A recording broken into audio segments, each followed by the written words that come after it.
Welcome to the Sanctuary Podcast.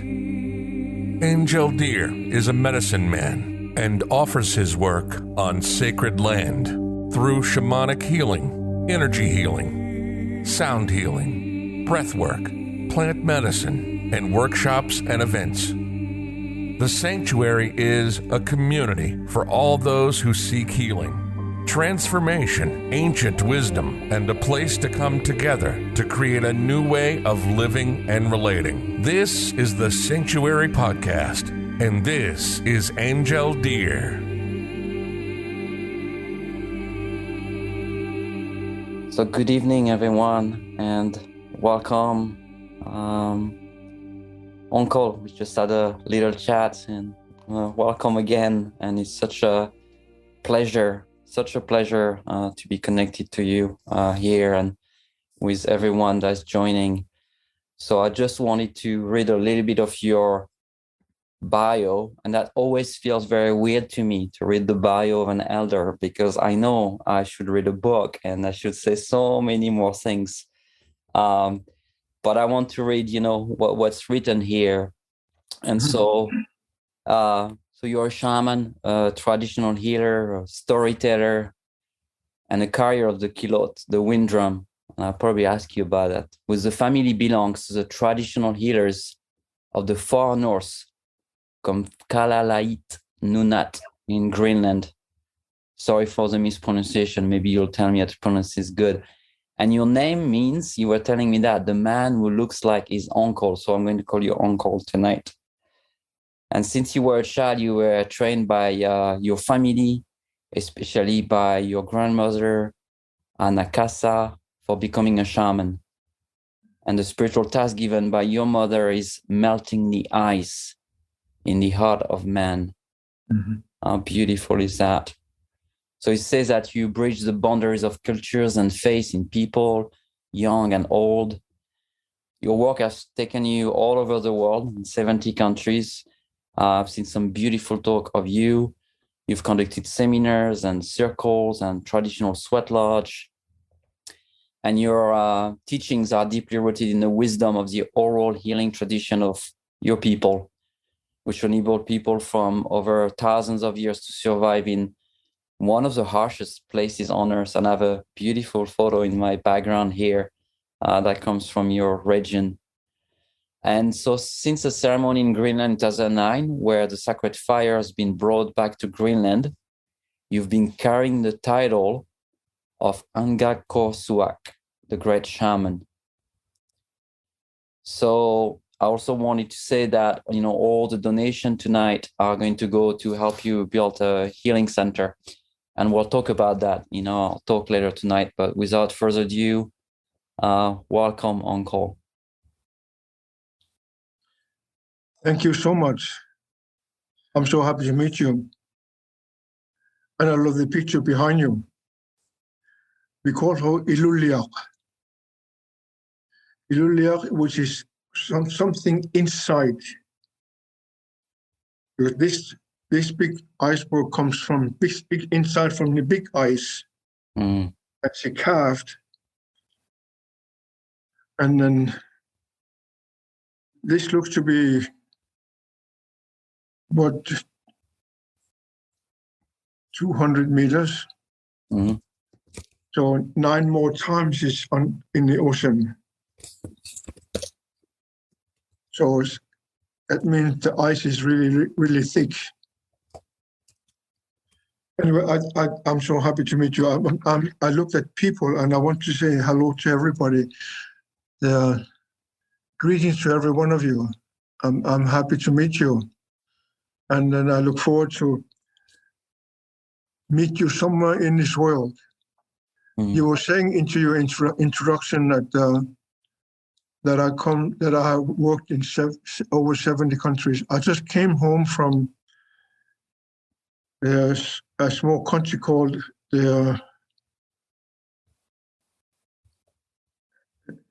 from Dubai, the big city of Dubai. I will advise that none of you goes down there. It's simply too hot. it's true. It is too hot. So it's 30 Celsius every day. That I think it's about 1,000 Fahrenheit.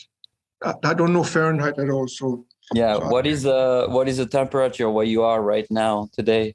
What was it? This morning is minus 24. Oh, okay. Yeah, it's a bit different. So different from Dubai. So that was my 75th country I worked in. I was told by our father that I should never go without being invited. So I never went anywhere on earth without being invited.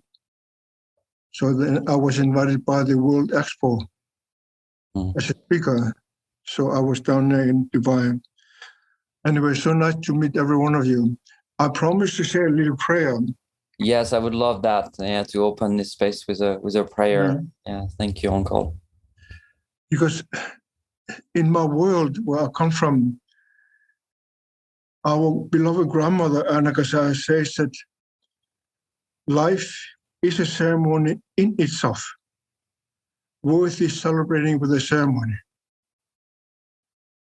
But when a ceremony loses its spirit, it becomes a ritual. So we would ask her what that thing about ritual is. And she would explain it that ritual is something you and I we would do. We don't know exactly why it's being done like that, but we do it because other people do that. And it's so interesting, as I was growing up in the 50s, she said, and the world as it is full of rituals. And it's so interesting in my travels around the world where I have worked that she was right. The world is full of rituals. People do things because that's the way it's being done. They don't know exactly why it's being done like that, but they do it because that's the way it's being done.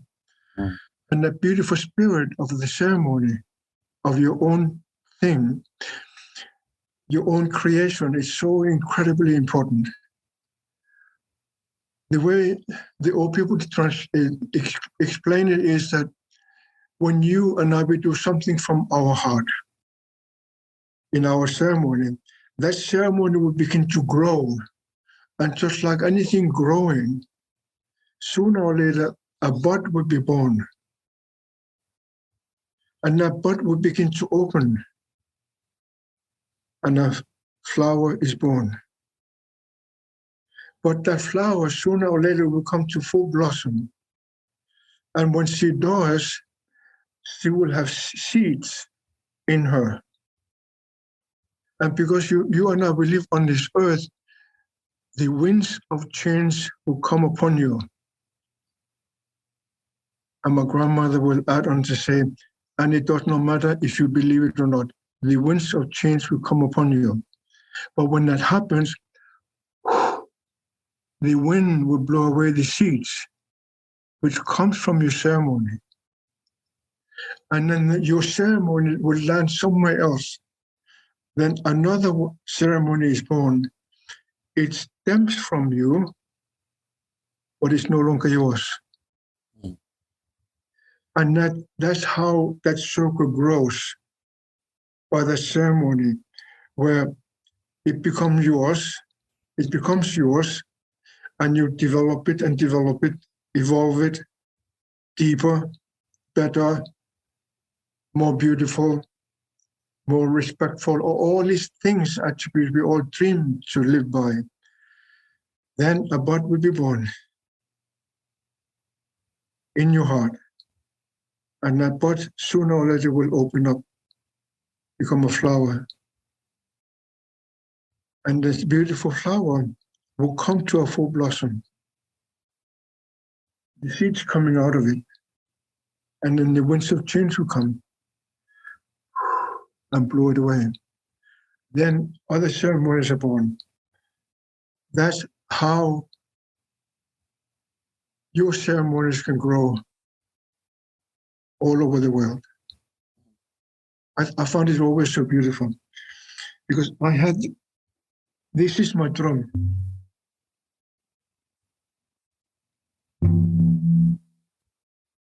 Her name is Qilaut. Qilaut. And it literally means an instrument from the gray sky. That's our instrument from the far north. All the Eskimos of Greenland, Canada, Alaska, and Siberia, and Chukchi Peninsula, Aleutian Islands, we had the same drum. Of all the tribes on earth, my people are the largest landholders of any tribe on earth. Our land has 13 time zones from east to west. And the big airplane of United Airlines,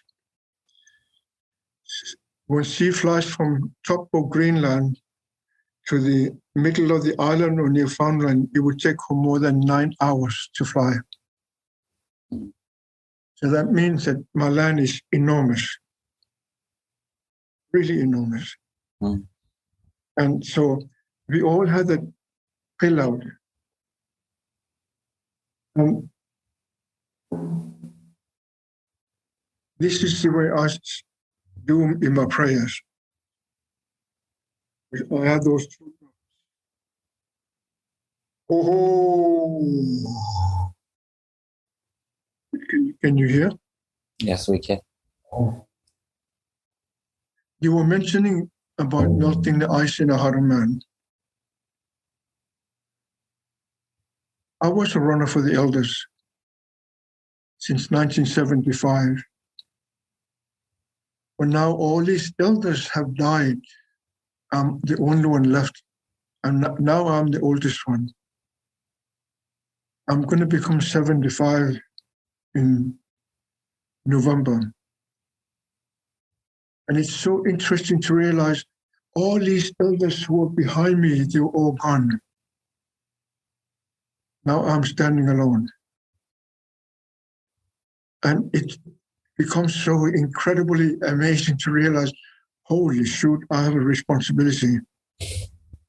And I never took my responsibility because I had all these elders who helped me, but nobody's there. So now I really had to learn to grow up and become worthy of being an elder. So this is when our beloved mother passed on. We knew that she was special. I mean, she was really special. And she has touched upon so many people. When she died, we wrote, in those days, there was no internet. And so we wrote notices to the world in which we knew to tell them that our beloved mother has passed on. And letters arrived. Then one letter came in from China, of all places.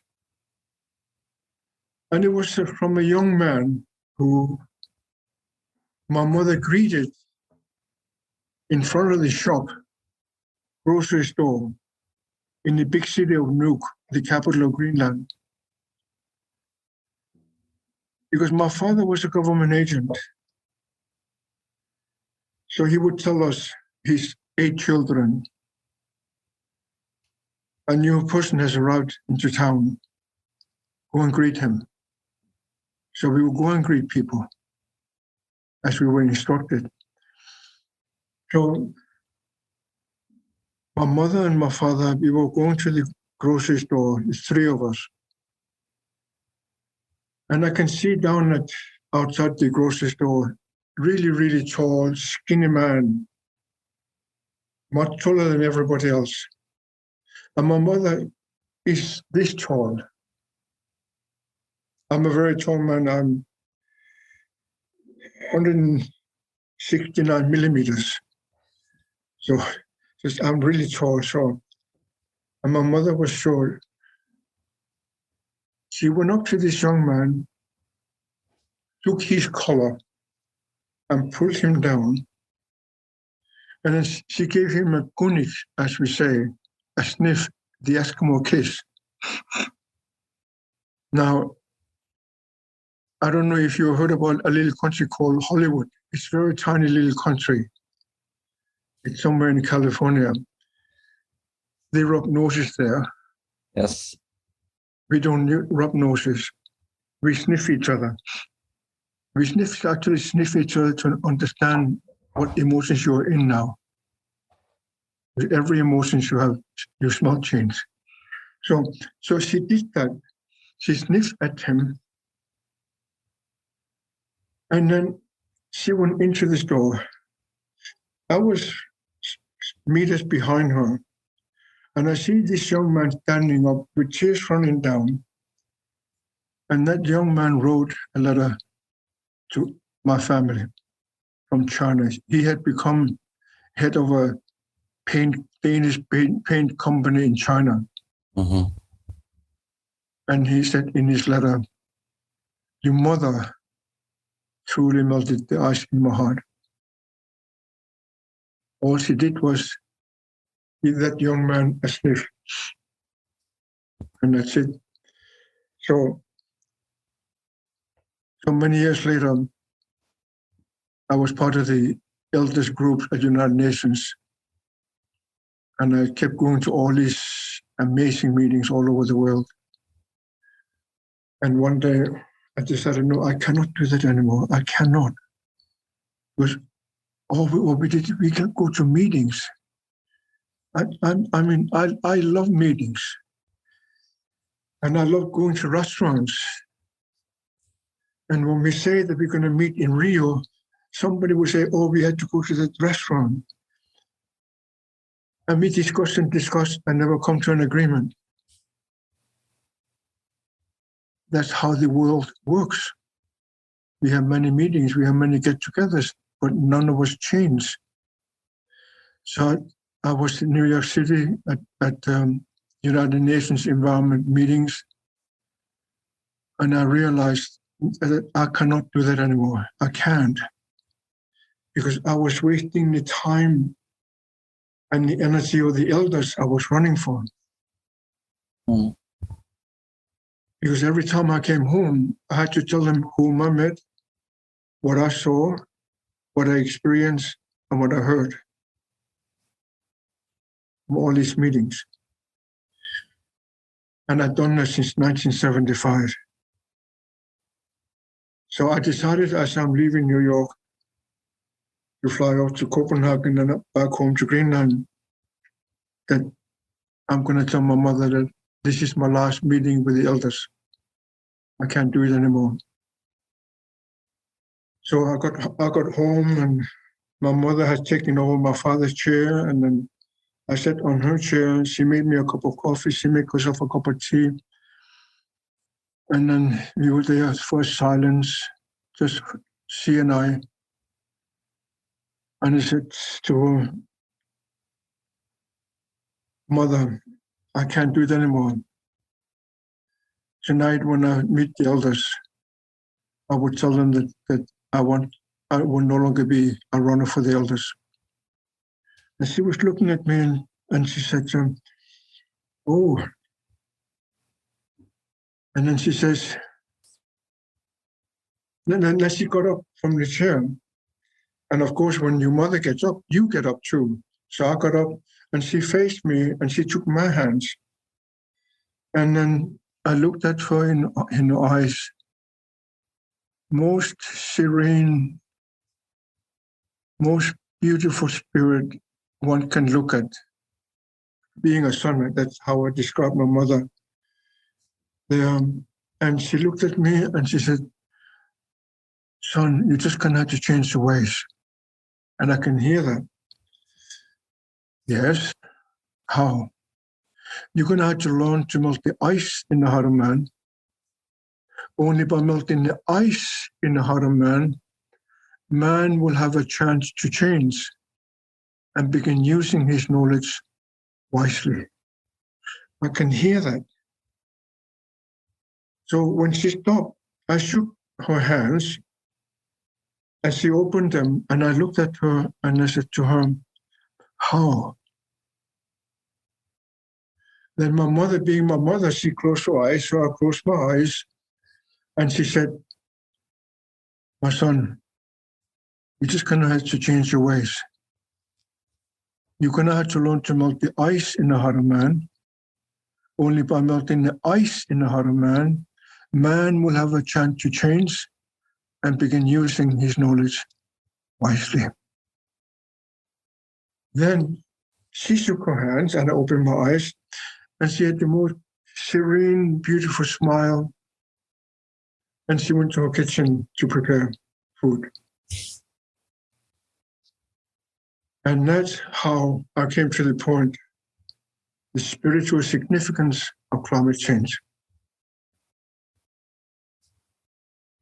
People have no concept how severe it is. Yes, you can now read billion pages of documents from all over the world of all ideas of what's happening. But it's really interesting. My land is the most desolate and isolated place on earth. Really harsh climate. The big ice is more than 2,000 kilometers long from north to south and 1,750 kilometers from east to west on the widest spot in the north. And when I was born 74 years ago, on the average it was 5 kilometers thick. That's more than 3 miles thick. Now it's less than 2 kilometers, barely a mile, or less than a mile thick. And Anya, my assistant, is somewhere on this call as well. She has been to my land. There's a little river coming from the big ice. When summer comes, the ice starts to melt and that river begins to run. And since 2000 or a bit earlier, that little river sometimes runs more than 1 million liters per second. Where you are now in New York State, just north is a place called Niagara Falls. It's a beautiful river. That big river runs 750,000 liters per second. My little river runs more than 1 million liters per second, except there's more than 10,000 rivers in Greenland. More than 10,000 rivers. And most of them running more than 1 million liters per second. So the impact of climate change is no longer just the autos we drive, all the gasoline we use, all this air conditioning we use in Dubai, where you cannot live without air conditioning down there.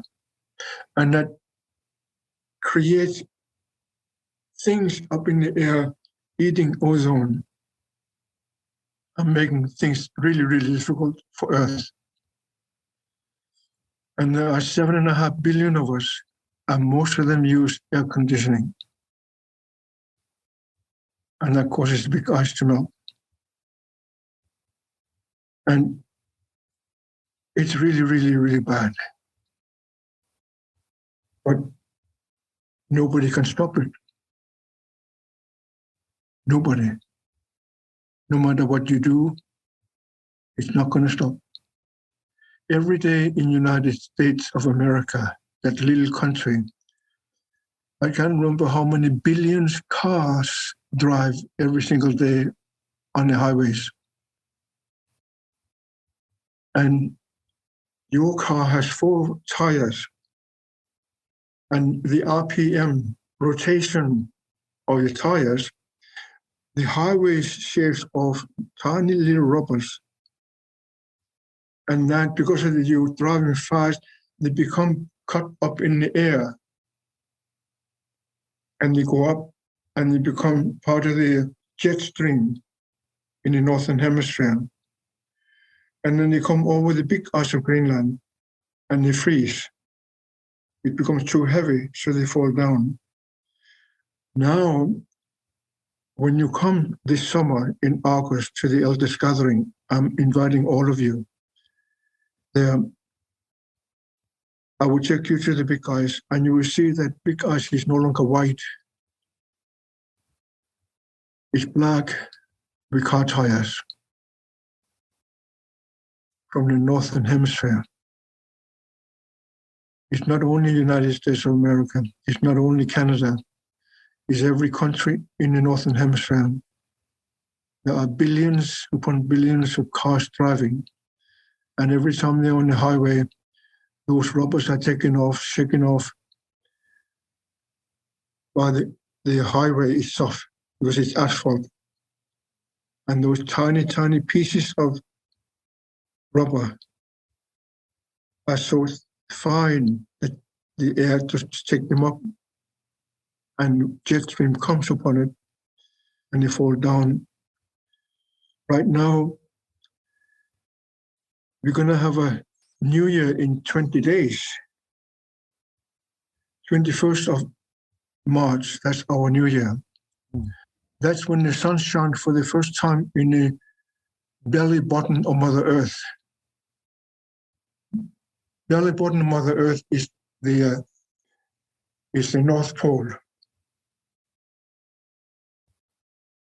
The Earth has two belly buttons, the one in the North and the one in the South Pole. And on March 21, the sun will rise. She has been away for 6 months, and now she will stay up for 6 months. And it will just shine 24 hours a day. Of course, the latitude changes with Earth shifts around. So the New Year is coming up. And then you can see on the big ice, when the fresh snow melts, like kilometers upon kilometers, you can see black coming from car tires. And nobody can stop using the cars. You can't do that shit. You can't do that. Then on top of that, have you heard about this a small TV station in the United States called CNN? Yeah, they came with a crew, and they were doing some documentations. And then I've been talking to them about that now we have sand from Mojave Desert in Greenland. And nobody could believe me that how can sand fly from Mojave Desert to Greenland?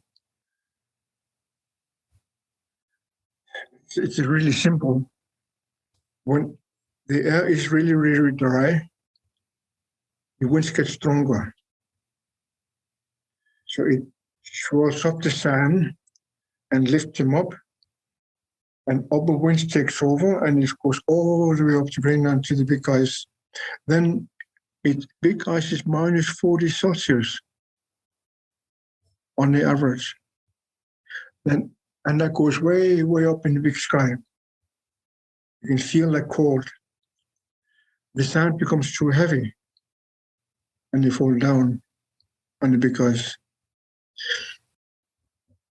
That's the brown Mojave Desert sand. Then we have red sand from Sahara. Just like that, in that big heat down there, the wind throws around and picks up the sand and takes them up north, and they become too heavy over Greenland. So now we have two kinds of sand on the big ice, the brown sand and the red sand of Sahara. So the CNN wanted to know, can you show us where they are? So I went around and I walked around, and on one of the big walls, one of the fingers of the big ice, close to my land. And I was so excited. Oh, I found it. There was a streak, southbound the brown sand on a big ice. I was so excited. They cannot hear me when I scream because the river is so strong. But I found myself screaming and yelling at these people. Finally, I found them. But as I found them, I looked further north. Going northward, there was the red sand of Sahara. I was so excited that I could prove it to them that it is true. It's not just uncle imagining that Mojave Desert sand will come to Greenland or Sahara sand will come to Greenland. We could actually see it. So they filmed it. And that tells you that things have changed. The winds are more stronger. And you can see that those of you who live on the coast, you can see how much waves has become bigger and stronger. And if you ever go to a little country called Florida, you will see that start to sink. I was very privileged to be invited by my family of Seminoles to do a ceremony when they found the last ancient village as they were building a big high-rise in the harbor of Miami Beach. And they found that village of ancient village, thousands of years old. So I went down there with my family of Seminoles and we did a ceremony for of their ancestors. But they had to ward off the ocean because the ocean is so high that it was washing the ancient village away. But they were still building high-rise. Now, city of Miami spent $400 million every year to pump out salt water from the streets. The same thing in Miami Beach. Another $400 million every year to pump out salt water from the street. Every full moon, there are 19 of them. So Cole, I have a question for you. And this problem, they're really showing us that everything is connected. What's happening in Greenland, here, Miami, Dubai. But we seem to be as human very often preoccupied by other things. And there's always something else on the news that distract from the big question sometimes. Right now, there's a war in Europe, in Ukraine. There's other wars going on in other part of the world. There has been the COVID pandemic and, kind of seems to ease, but still a bit in the background. And so we have now more and more of those issues that are more global, and we start to realize that and to feel that, it's not just happening in Africa, in Asia, in Greenland. It's happening in New York. New York was flooded a few years ago, and it keeps getting worse, But to rephrase what you were saying, or to take, on what you were saying, like this ice is melting, and I cannot even imagine and comprehend what 10,000 of rivers at this amount of water, what does it really mean? As a human being, I feel so small compared to that very big thing that is happening here. But it doesn't always feel like the ice is melting in the heart of man. It feels very often like what's happening, in Ukraine right now, other places, that we get afraid and we get very more protective and we close our borders, and it feels like the ice is, tightening sometime around the heart of man. So in your tradition, how you're seeing it, and you've seen it happening for so long now, across your life, how do we go about that?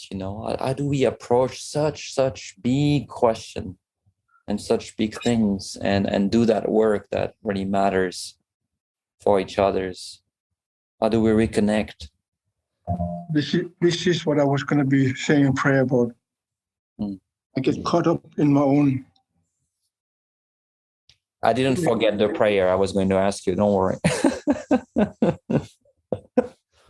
Melting the ice in the heart of man, when I was told about it the first time, I went to bed that night, because I've been traveling quite a while there. So I meditated upon it.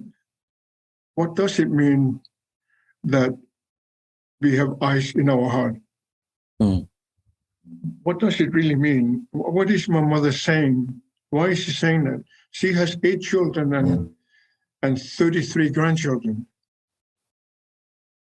And then she talks about that we have ice in our heart. And so I meditated upon it. Next day over breakfast, we sat there and then we talked, and she says, when we go downtown, the biggest city of Greenland, when she was living, it was about 8,000 people living in there. Now there are 20,000. And notice how many greet each other. And I never thought of it, just me, I just go and greet people and hug them and give them a sniff. And I was instructed just to observe how many do that. And it was so interesting to see families meeting each other, just acknowledging each other, but don't say good morning, don't say good morning. How are you? Doesn't connect to each other. So we went to this thought, and then it was so true what my mother was saying.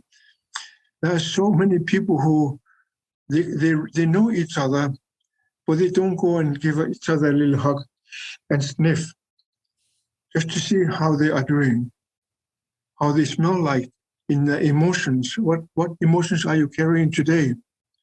And they didn't do that. It's so interesting. A big city of 8,000 people had stopped and created so much ice in the heart that they don't even say good morning. And if you ever go to New York City, you'll be among, 10 million people. Nobody will ever see you. Nobody will ask, oh, how are you? Where are you from? What's your name? How's your family? You wouldn't do that. Well, and if someone sniff you, you're probably going to punch them. So that's how we have developed the ice in our heart. And that we stop connecting to each other. Had we stayed connected, we would have understood the impact we have in everyone's life. We have no concept of it today. We don't even greet each other. So that's a disaster you and I, we built in our life. Or things happening out there, oh no, I don't want to be involved, it's not my case. It's our case. Everyone is responsible for each other. You and I and all of us, we are all responsible for each other every single day. But we don't do that anymore. And I have traveled more than most people can ever imagine. And I've been to more places than I can count.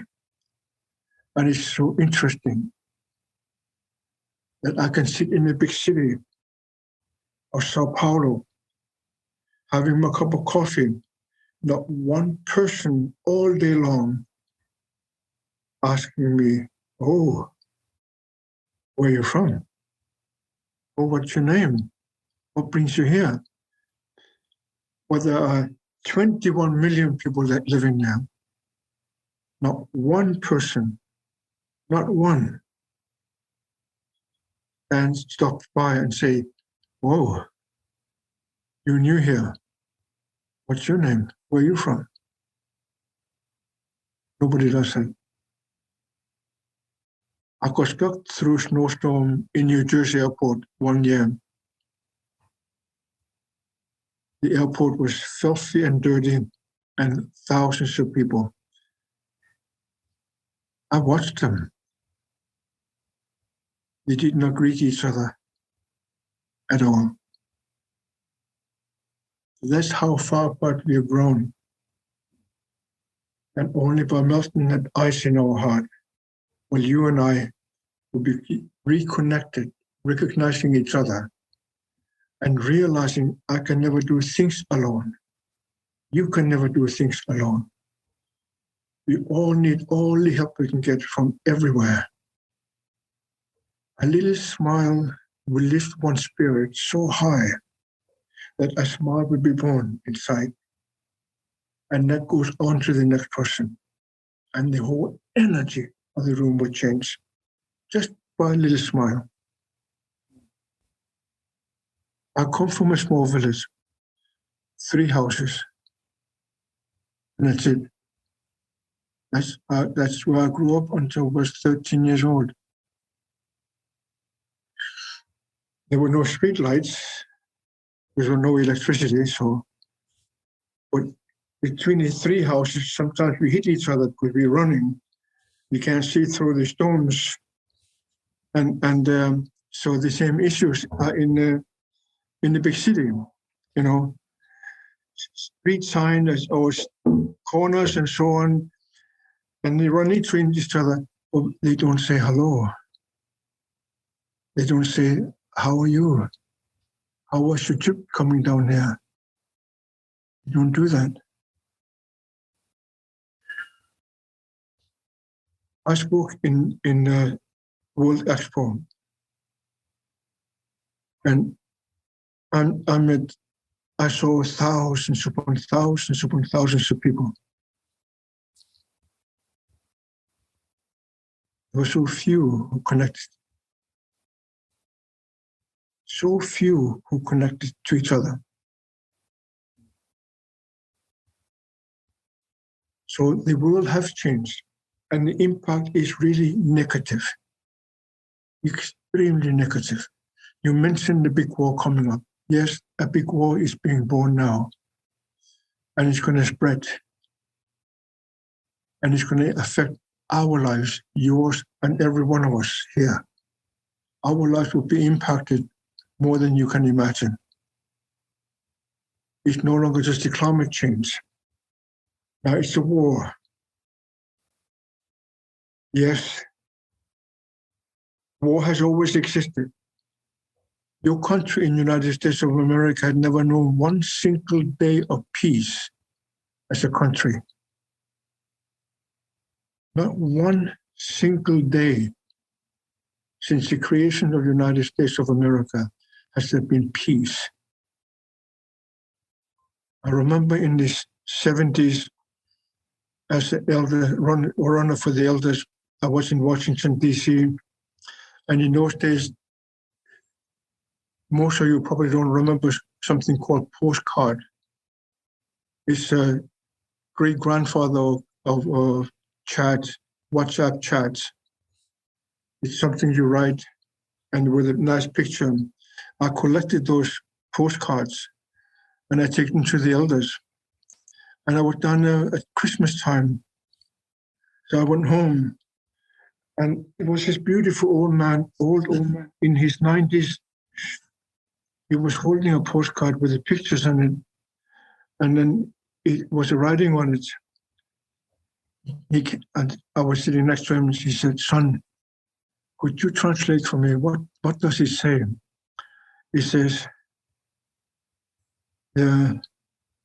"Merry Christmas, peace on earth." That's all it said. So he looked at me in bewilderment, and he asked me, "These people, do they want peace only on Christmas Day? Isn't it amazing?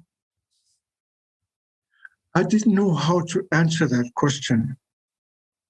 I rarely run out of words to say, but that day, I didn't know what to say. That's why I researched if United States has ever known peace. No, United States of America has never seen one single day of peace. That country has always been involved in war all over the world and at home. And it's getting worse and worse and worse. Now another war is being born in Europe. And that needs a prayer. This is a prayer I created myself after my mother died. Our mother died. I was traveling, doing healing work in Arctic Canada. I landed a contract to work with 85 men and 2 women who had been sexually abused by a schoolmaster in 5 villages. I landed the contract for 3 years. Every month I traveled to those villages. I do these circles, our ceremonies, and there was lots of tears. And every Kleenex, when finished, go put it in your pocket, put it on the floor, and I will collect them. And then before we go out on the land, we invite the community. And we do the ceremony of burning the tears away. Because these men were humanized by a man who was sick.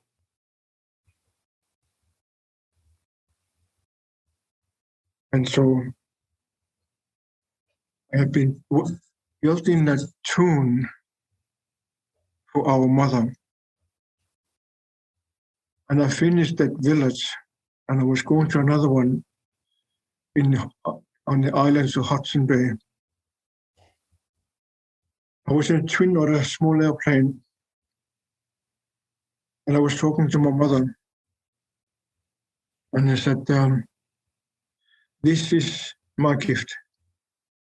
Because only now do I realize what an important person you have been, not only in my life, but the life of my brothers and sisters, and so many, many other people, because she was a medicine woman.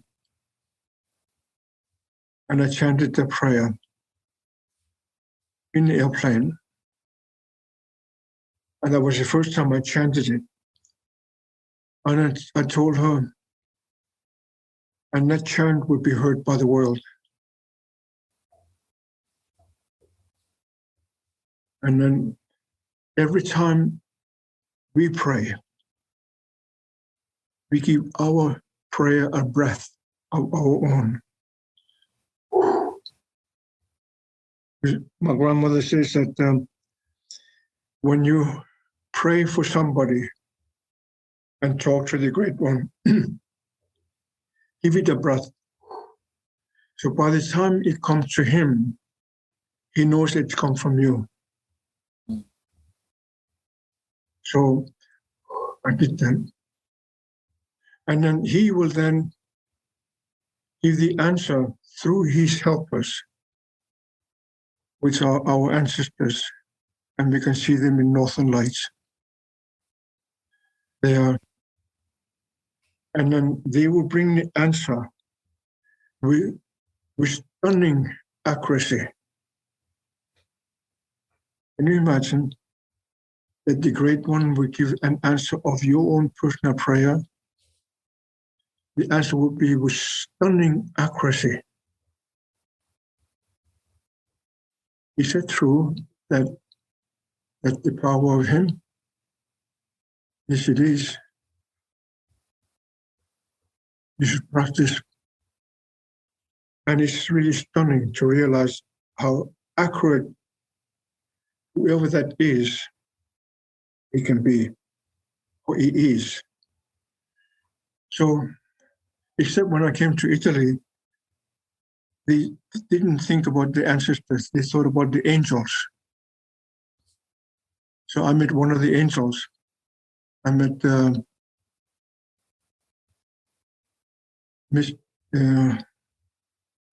can't remember his name. I met one angel. Yeah. Oh God, I cannot remember his name.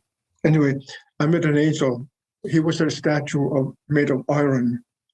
So I embraced him at the foot. Archangel Michael. So I met him. Yeah. So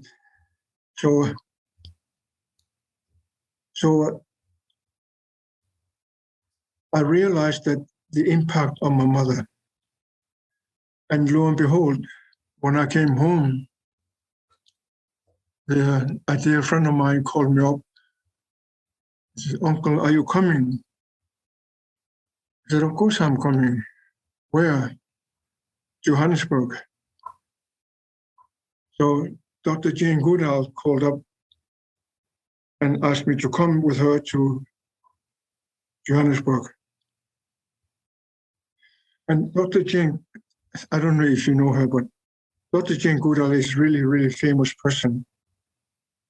And wherever she goes, there's always press. And I had to walk them off. And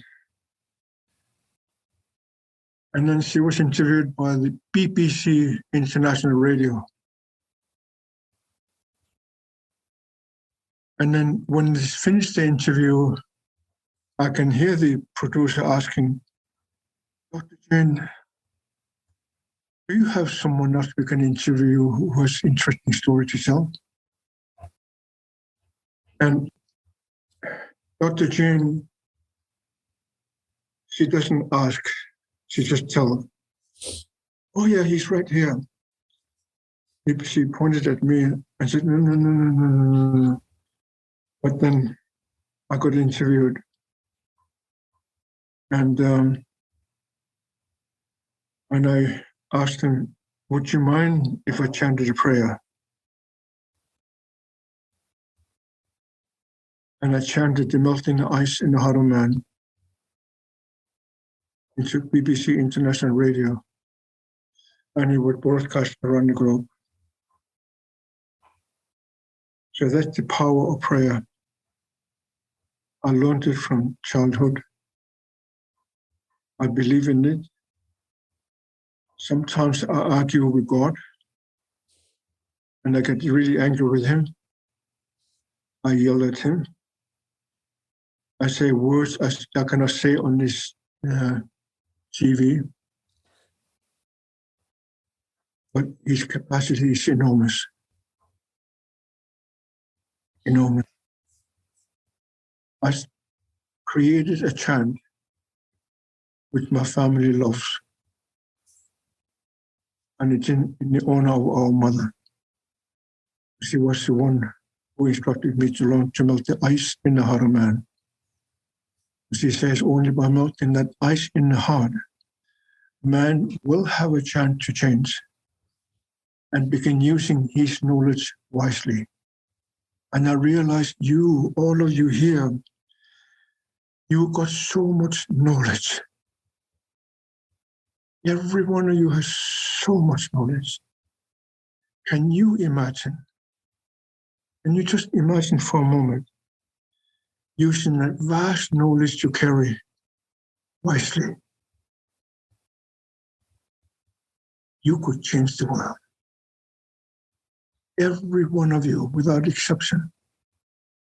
Every one of you literally could change the world by using the vast knowledge you have wisely.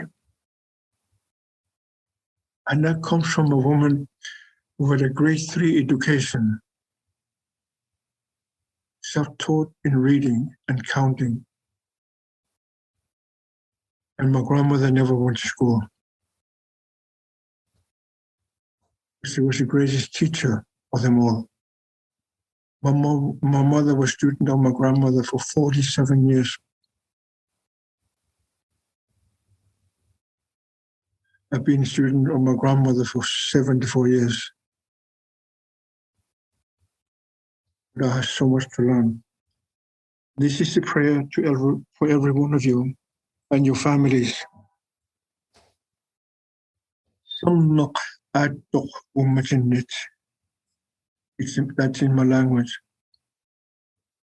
This is the way I do it.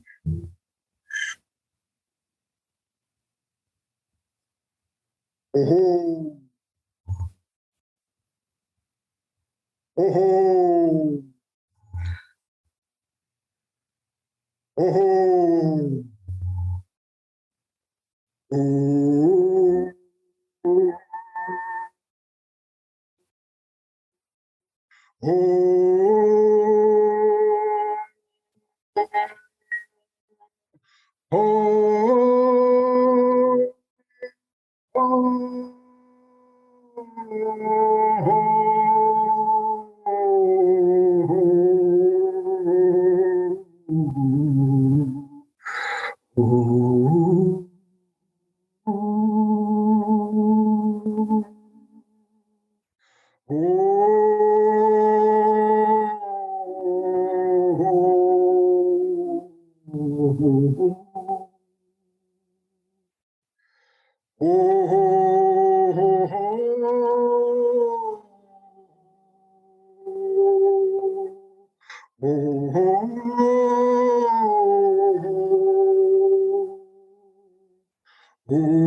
You're listening to the Sanctuary Podcast with Angel Deer. While you're listening, browse the website at www.thesanctuaryheal.com. Thank you, Uncle.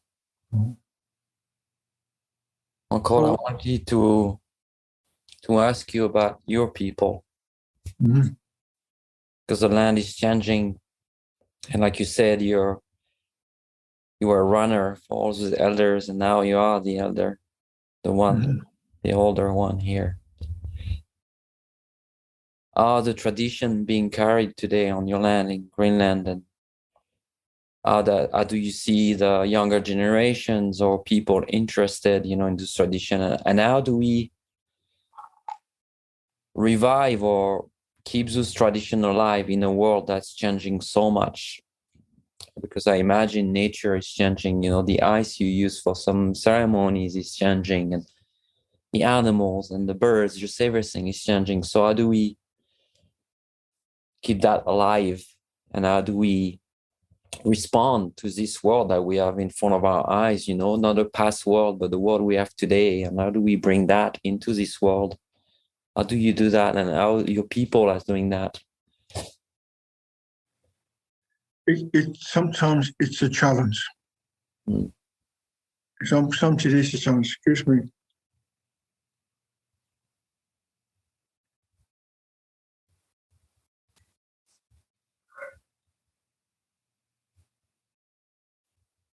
It's an Italian water. Very good. That's my time for advertising. I'm just kidding. I'm just kidding. No, it's a challenge. Just like everywhere else on Earth, things are changing really badly fast. Greenland is no exception. I happen to be on the last generation who was born into an ancient tradition. I'm going to be 75 this year. So that's a long time. That long time ago, I was in that world where everything was traditional, where there was no electricity, no running water, no modern clothes. All my clothes were skin. My boots, my pants, my vest, my anorak, so my hat, my gloves, all skins. And I stopped using the skins when I was 15, 16. So that's all. I got my first shoes, reals. I was the first one in my family to have real shoes in 1961. The first time I had heels on shoes. And it was really funny. When you walk around the rocks, you can hear the echo. And there was another boy who had shoes also. So all the kids would come to listen to the echo of our heels. I was really a modern man then, very modern. They were too big, but I didn't care. I wanted to be modern. So things have changed really rapidly now. Yes, I'm now a grandfather, and I'm going to become a great-grandfather. I'm not allowed to ask when. I'm not allowed to ask to know what child is coming. It's really, really difficult to be kept quiet like that by your own children. So I had to have the patience to wait to the day when I become a great-grandfather.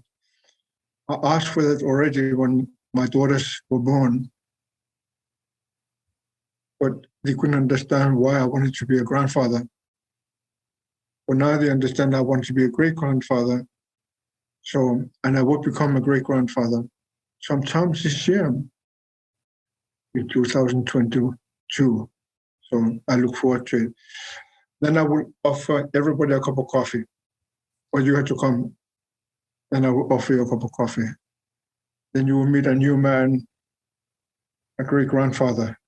Oh, I sweat now, just excitement of becoming a great-grandfather. So it's really interesting. My children, all of them have been my helpers. My old son, I met him when he was 12 years old. And he became a helper, and he's still my helper when I do ceremonies in the Native community. Then my old daughter, she works in a hospital in psychiatry, but she wants to do the same as her father. Then my young daughter, she was a businesswoman, but wanted to do the same as her father, so she became a nurse. And my young son, he wanted to be a medical doctor. But he wanted to do the same as his father. So I'm very privileged in that regard.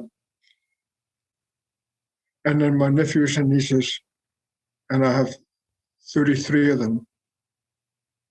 So in my family, there are those interests in keeping the traditions. And one of my younger brothers is an elder also for the ice wisdom. So, but unfortunately he's disabled after a stroke. So it's really, well, he's been traveling with me all throughout Europe and in North America. And I took my eldest in Canada and United States and in Amazonia, in Switzerland, in Austria, in Germany, Holland, and throughout Europe traveling with me and showing, supporting me. So that tradition is still there. Or would it be like the way I grew up with it? A lot of my kids can tell the stories. I myself, I have never read a book. I read New York Times weekend newspaper, learn to speak English. The weekend paper used to be that thick, as you know. And I would read it from front page to the back. And I would read loud to myself so I can speak English, because I never learned it. And so I would say thank you to New York Times. They allowed me to be able to speak English. So now my family is into the traditions. And it's really interesting. I was given 2 tasks to do, spiritual tasks, by my mother and my father. I became the first native postmaster in American Air Base in Kalaallit, when the American military was there based during the Cold War. So in 1969, I finished my college and I went there to work as a postmaster. So I invited my mom and dad. They were so proud. They were so happy. Their son became the first native postmaster. And and my father has always loved Kalaallit because that's his ancestral land is there. So after the big airplane left for the weekend to Copenhagen, I finished my work in the office, and then I went home, and my mother was making coffee, and my father and I were sitting in my little living room, and I said, tomorrow morning we go to the sacred site. I knew sacred site. It's a lookout mountain of his mother's family. So next morning, my mother prepared coffee in thermos and sandwiches, and we got into the car and we drove 33 kilometers down the bay on the mountain. It was a huge antenna, 450 meters tall antennas, listening devices for listening to Russia. And but the mountain was like that. We slowly climbed it up, 458 meters. That's not a very big mountain, just a knoll. But on the west side, dog sled can come up. They can drive up to the top. And there was Inusuk, a stone wall, which has fallen down. Stone walls are made of landmarks or traffic lights.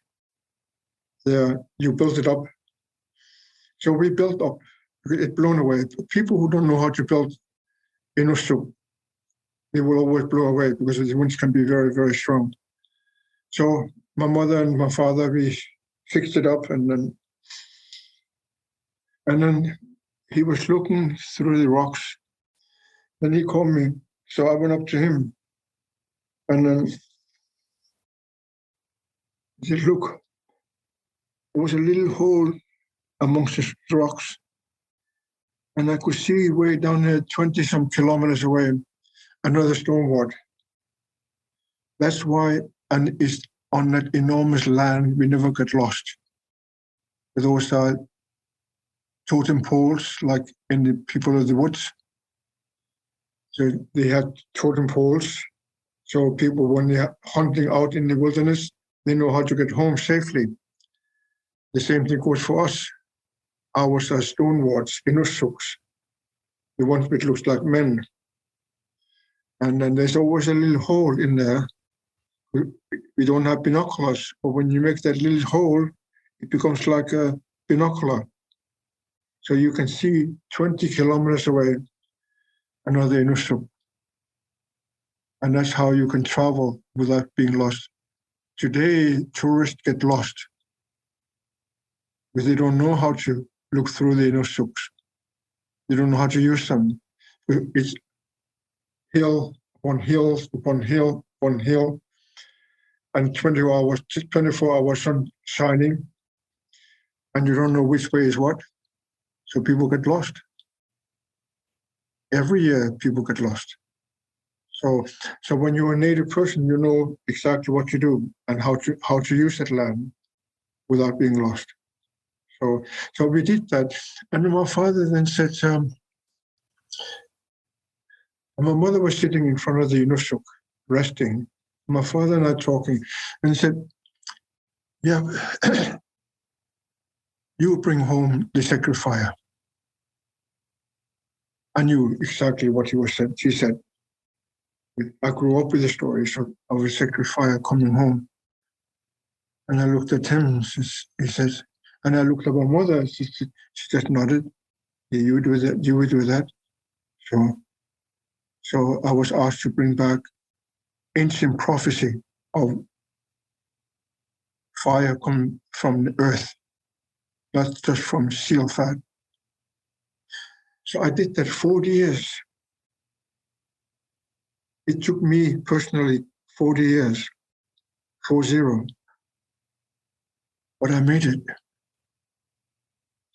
My great aunt, my uncle, my last remaining uncle, my father's youngest brother, he was still alive.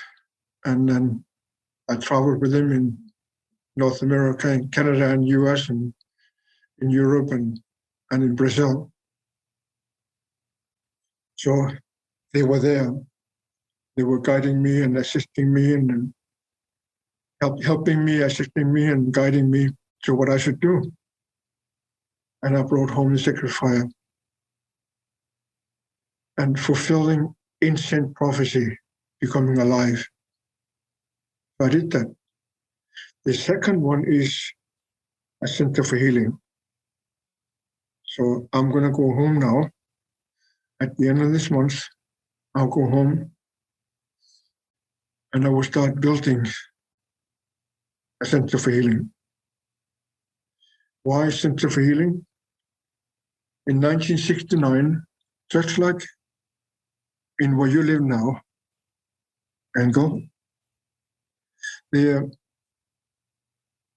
my family down where you live, they were impacted by sources from outside. Fire drink came, and in the modern day, drugs came.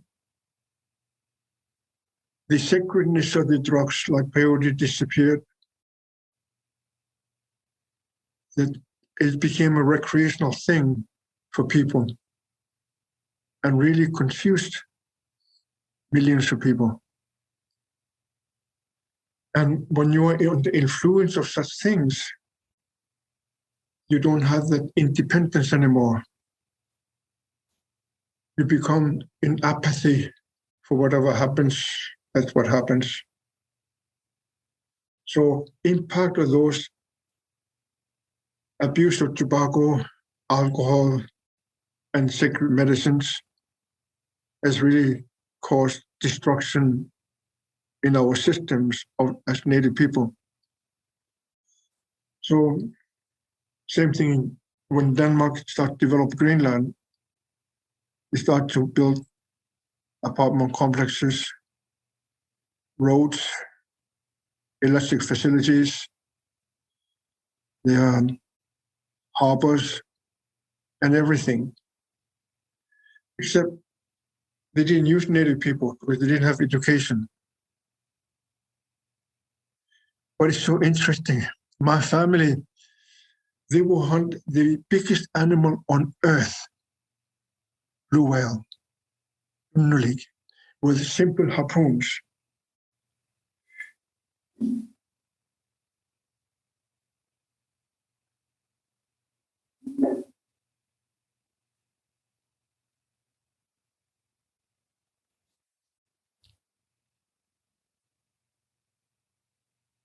Simple harpoon.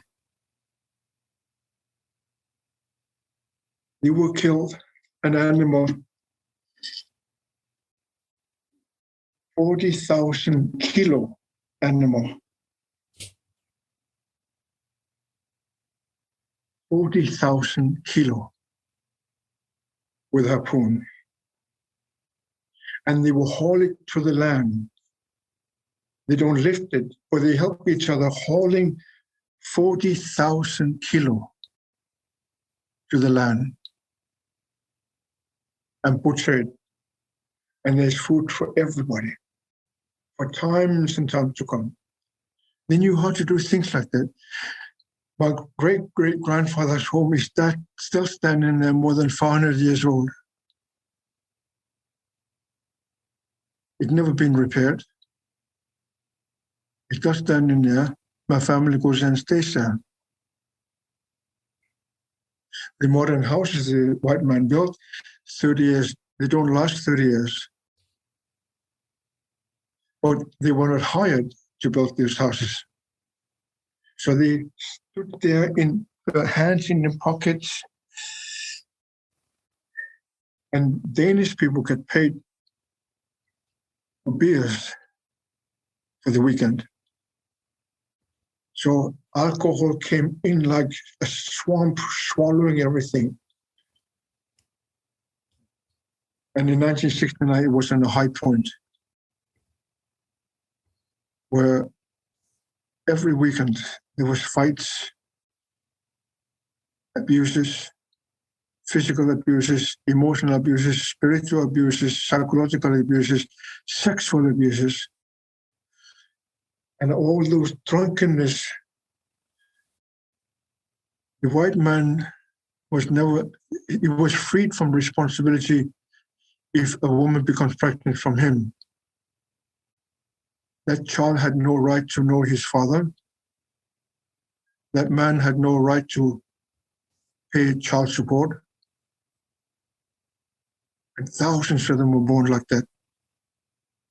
So can you imagine that you become a father to someone not of your race, and then you are free of responsibility, and that child has no right to know you, and he has no right to get inheritance from you. You're completely free. So today, we know this generation of fatherless people. And then so alcohol was really, really rampant. So my mother and my father wanted me to create a center for healing. And he says, so our people can stand tall and powerful as they are meant to be one more time. That was 53 years ago in August, this coming August. Now I'm going home. Yes, Corona has delayed me 2.5 years now. But now I'm going home this month, at the end of this month. And I will start building. And it would be so amazing if you could come and not only see my land, but also see what spiritual tasks means. Because every one of us, without any exception, we do have a spiritual task. How do we know that? Because every one of us are spiritual beings within. But that takes responsibility. It takes responsibility to carry that task.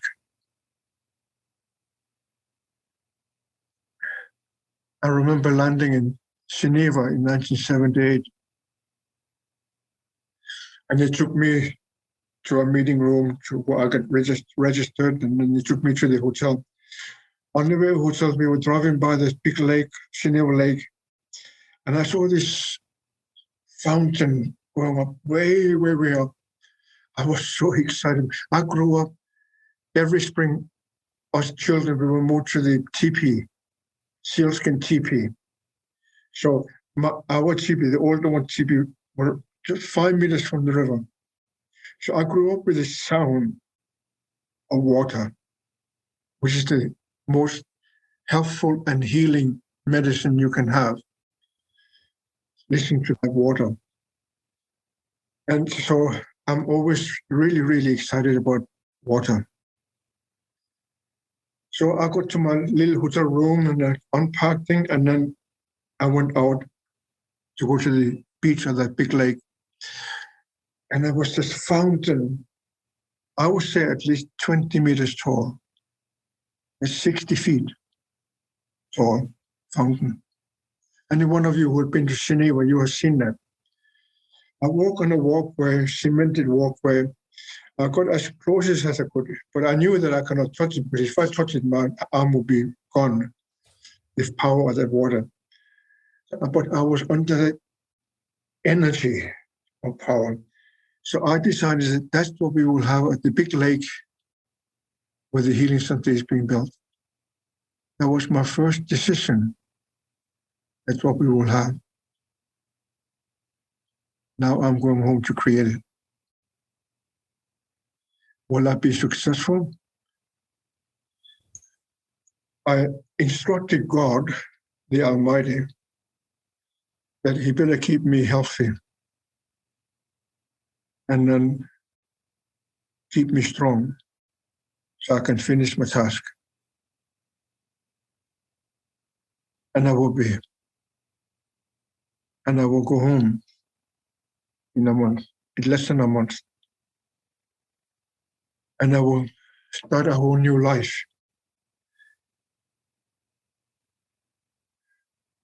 I have never in my life gone anywhere without being invited.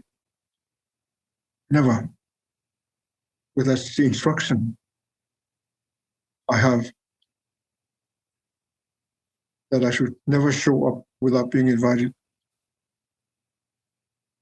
So I just wait for invitation. When I went to Dubai to the invitation by the World Expo, I have no idea why they invited me, but before they had a chance to change their mind, I said, yes, okay, I'll go. So I went. I sat there on a high class of airplanes with an enormous chair, with everything Earth can offer, Arabian coffee, and I had many of them, and just enjoying high class of life in a 5-star hotel, everything free. And then I spoke just a little bit, and that was it. But I met most amazing people.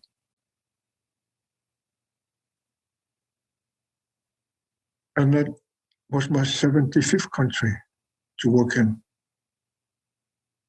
And I think, wow, I grew up in a small village with 3 houses, but I managed to go around the world. And then I remember my older brother, he was a sailor. He ended up being the one who drive the ship, the Aqottok in our language. I don't know in English. He was in Dubai in 1969. People of the sand, that's what we call them. And then he says, it's just sand. The houses are sand, the land is sand. But his ship was in a Danish freighter. And then I remember him, if I ever come down there to Dubai, I would do the water ceremony, the Song of the Water. And lo and behold, I landed in Dubai. And one of the main organizers of in architecture of the World Expo, Ahmed, invited me to go to the old harbor and chartered a little boat. And I did exactly what I promised my brother, who was there in 1969. and I chanted the Song of the Ocean for him. He died 5 years ago, but I kept my promise. And that's the kind of responsibility I have as a shaman. Life is a ceremony in itself, worthy celebrating with the ceremony. But when the ceremony loses its spirit, it becomes a ritual. And our grandmother says, and the world as it is full of rituals. So we ask her, what does it mean? It's that when you and I, we begin to do things just because that's the way it's being done, we lose our independence. We lose our own skills. We lose our own capacity. We just become somebody who follows. Never follow somebody. My mother told me. And I looked at her and said, tell me, when you follow somebody, the one you follow sooner or later will fall. And when he falls, you'll be looking at something you know nothing of. So I looked at her, what would I be looking at? She said, your future. Just because you follow somebody, you will never know about your own future. So never follow somebody. And when you do the ceremony, let it grow. Let it evolve. Let it bring joy to yourself, joy to your family and your friends. But build it up. Never let it stop growing. And if it grows, sooner or later, that bud will open and let the flower of you, your own beauty shining. And that flower, of course, will come to a full blossom. And when that comes to seeds, that's the result of what you have done in your life. Because you live on this earth, believe it or not, the winds of change will come upon you. And when that happens, the seeds are blown away.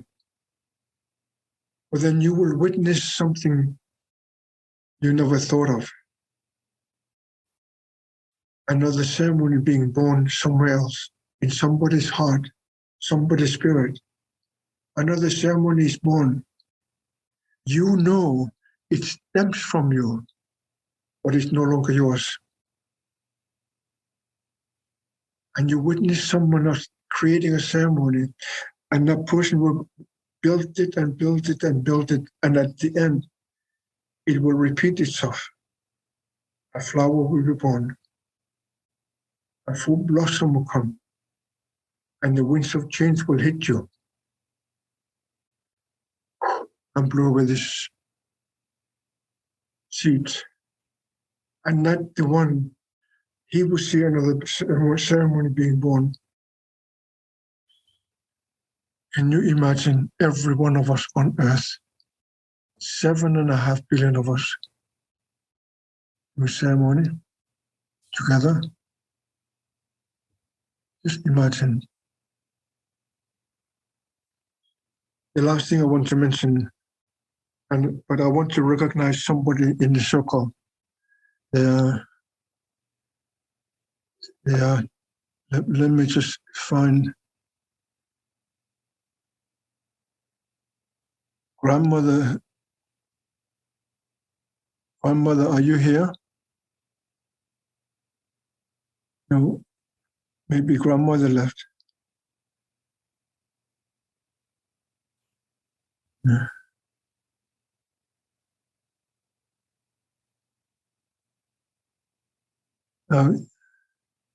Louisa, she left. Grandmother Louisa was here earlier, and I didn't have a chance to say hello to her. I apologize. Could you please bring home my love? Angel, could you please bring home my love? Yeah. Yeah. I wanted to recognize her. but I'm a very self-absorbed person, so I didn't have a chance to say hello to her. I regret that now. One day I will become a better man. But the last thing I wanted to tell you is that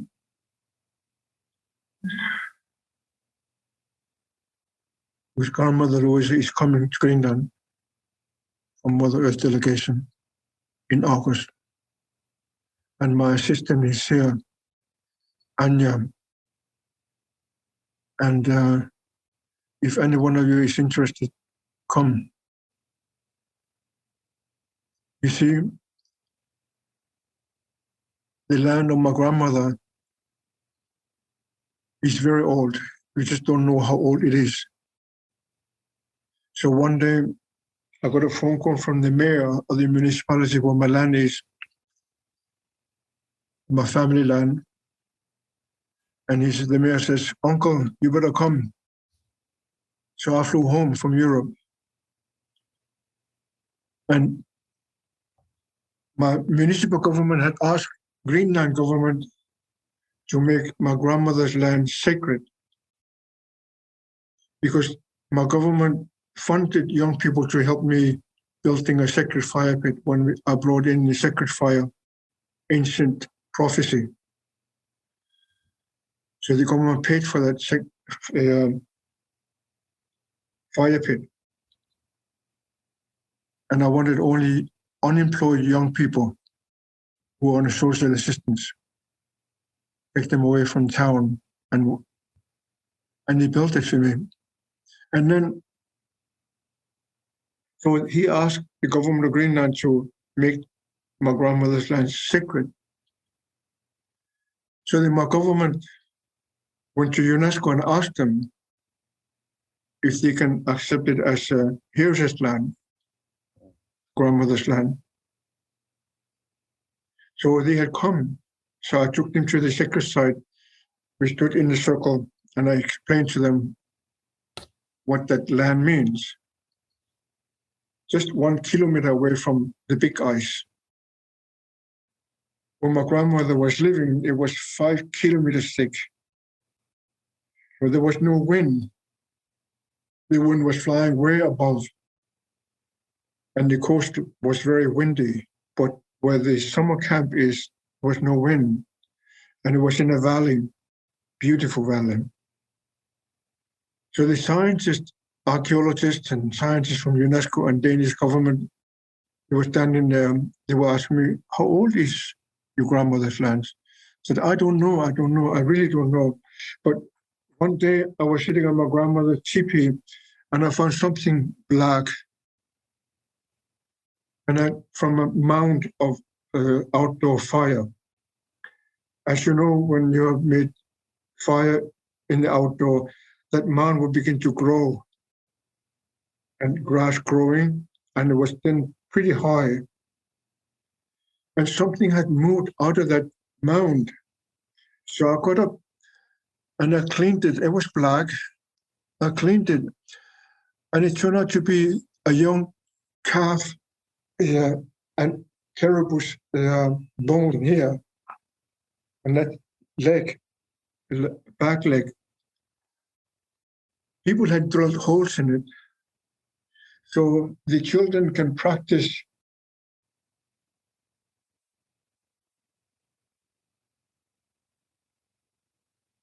the harpoons on that bone.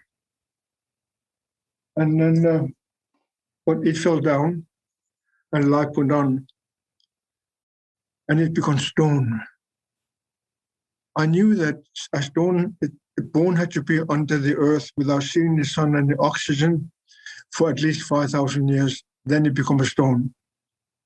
So I told them, that's what had happened. So at least 5,000 years. But my grandmother's family never wrote down what day they arrived and what clock they arrived at, and they didn't have any clocks. And nobody had a clock except for Swiss people. Switzerland is the one who invented this clock. So I'm very far away from Switzerland. So on my great aunt, my grandmother's niece had instructed us it should never be digging at the old graveyard and the long house and the teepee places. It's sacred in our eyes. But unbeknownst to us, scientists had taken those samples to see how long people have lived there. It turned out to be that my family have lived there for about 6,000 years. So that's why I look so old, because I have lived there for 6,000 years. But as I was explaining to Angel, that thank goodness for L'Oreal, I don't look so old. So that's now it is my land, because now I'm the oldest one. Now I will be welcoming you when you come. The only condition I will put forward that if you come, you had to bring 1 kilo of coffee beans. Because coffee doesn't grow in Greenland. But then I have enough ice to make you iced coffee. But unless you bring some coffee beans, I cannot make you iced coffee. So I hope. That's a deal. That's a deal. We'll bring you coffee on call. Maybe even more than 1 kilo. Oh. So you can stock it for the long nights of the winter. Yes. Uncle, sorry. No. I just want to end my little story of the sacred traditions. They were not just sacred for the heck of it. It's somebody building something inside the heart called ceremony. And the ceremony is honored by other people, whole families, whole communities, whole nations. That ceremony grows and grows and grows. But because we live on this earth, winds of change will always come upon us and blow away from ourselves that ceremony we built. Because that seed which comes from your heart and your efforts will land in somebody else's heart. And your ceremony will live, but it's no longer yours. It's that person's now. But psychologically, sociologically, it stems from you. That's called history. It stems from you. But then the idea is to let that grow so every one of us can do ceremonies. So I pray that you will become part of that family through ceremonies, which the world badly needs ceremony. Badly.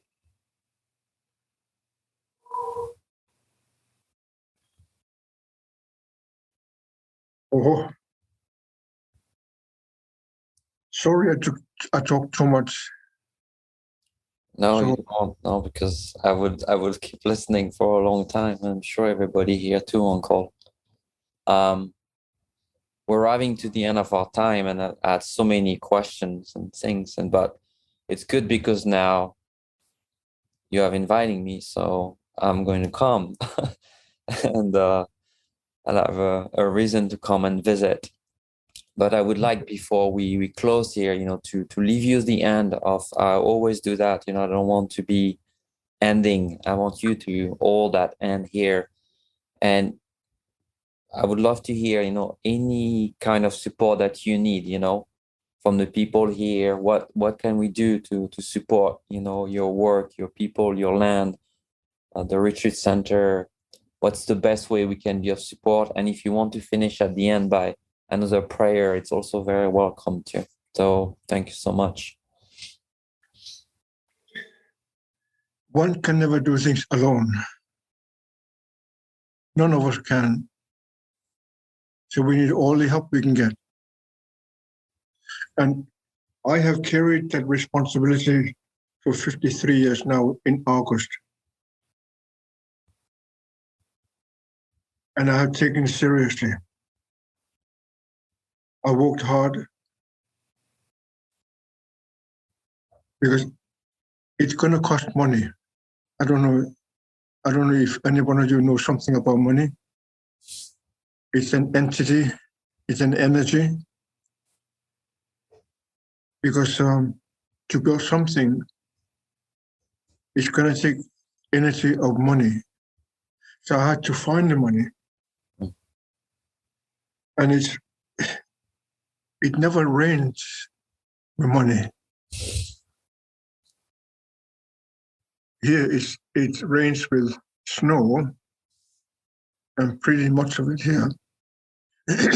And but if you believe, I believe in myself, I do,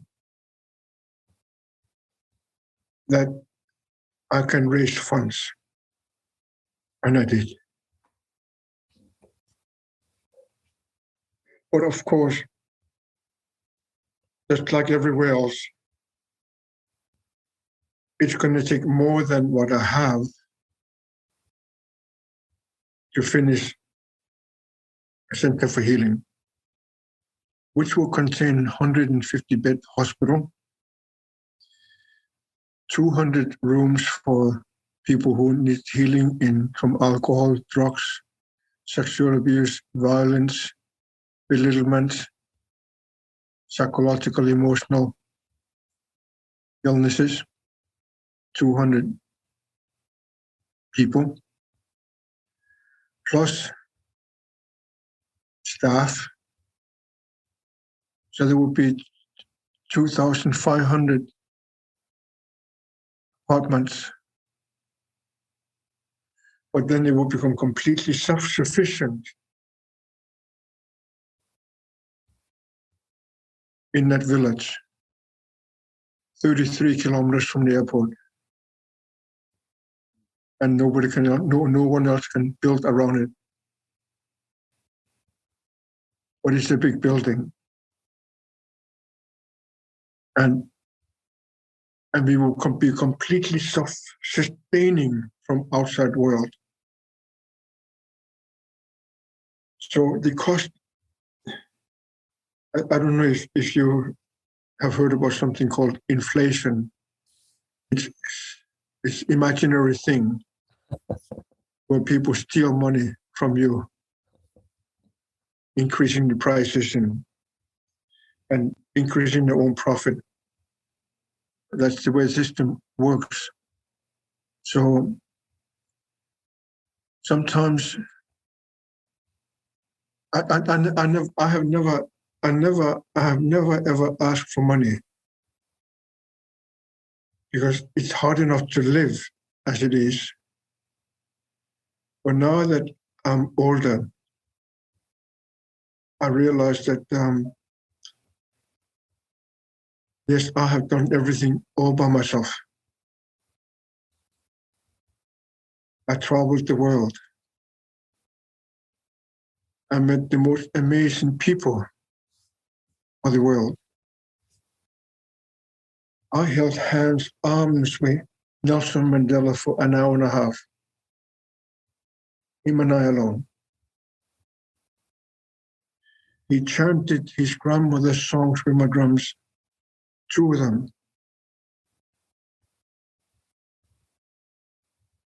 The privilege I had I was the guest of His Holiness Dalai Lama.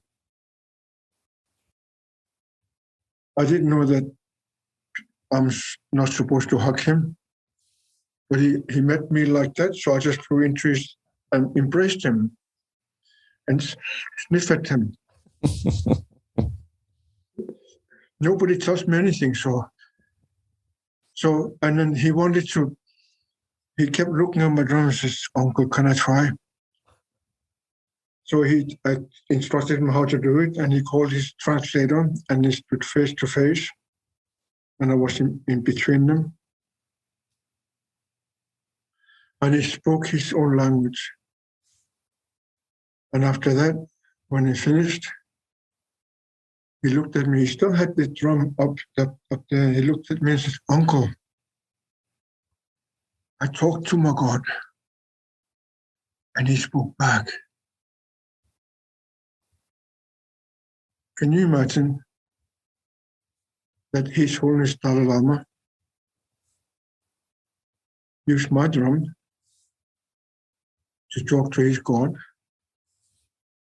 and his God spoke back to him?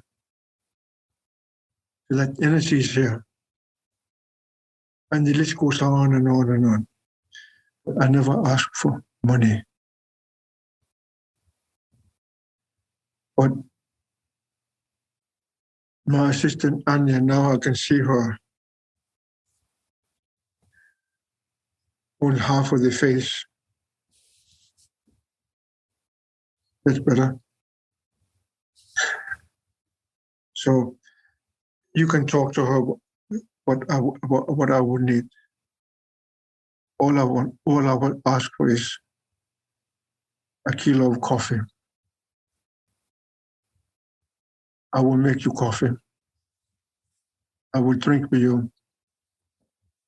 And you and I will walk in silence for a whole day. And we will walk with only what we think and what we feel. Nobody will say a word. And when you come to the mountain, you can see to the beginning of the curvature of the earth, which means 450 kilometers in one direction. When you turn around, you see another 450 kilometers. That means you will be looking at 1,000 kilometers with your own eyes. If you go to Toronto and go to the CN Tower, you cannot see Rochester, 30 kilometers away. That's how polluted it is. But up north, the air is clean. So when you stand on top of the mountain, you will realize there's only one earth, one sun, and one moon. And you and I all belong on that earth. As you know, in the east, when the sun rises and she leaves the curvature of the earth, she becomes yellow. Now we have learned that there are actually yellow people on this earth. And they are stunningly beautiful. I went to their many countries. And in the south, when sun shines highest upon us, she's always white. Now we have learned through TV that there are actually white people on this earth. I met thousands of them. They're such stunningly beautiful people. And in the west, where the sun sets, she's always red. And we grew up being told by our grandmother, "You are as red as the setting of the sun." I have visited every single state of the United States except for Nevada, Colorado. They are just south of the Oregon and Hawaii. I have visited every single state, every province and territory of Canada, every island on the Caribbean, the Calabano Indians, and all the indigenous people on this earth. I chanted for the Maoris in Wine at the New Zealand exhibit. I met the original peoples of Arabian people of the sun. I did the moon song for them. I met indigenous people from Australia, from the islands of Pacifics, from Siberia, all across. And in North America, we have 600 tribes, 600 languages in North America. Imagine you live on this continent. Before your ancestors came here, before you arrived here, there were 600 languages on this land where you sleep tonight. 600 languages. How beautiful it is. Stunningly, amazingly beautiful. And at night, it's always black. And now we have learned through TV, there are actually black people on this earth. I have visited with them all over the world. They are stunningly beautiful. So you and I, we are on the same earth. There's only one sun, and there's only one moon, and there's only one earth. And you and I are the citizen of that earth. We are all equal, not better, not worse than anyone, but equal. That's the shaman's work.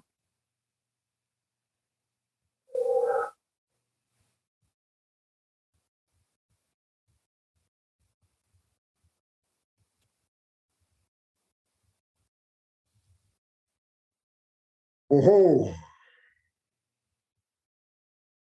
Oh-ho! Oh-ho! Ah,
That was part of the Song of the Moon.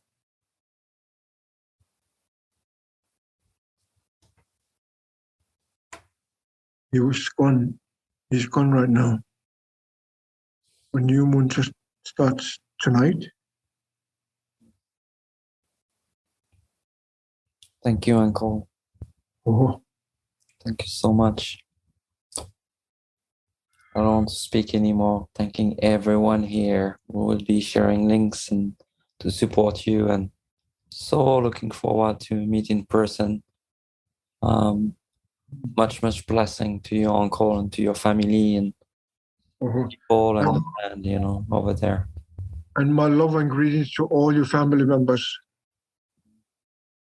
And tell them that you met your uncle.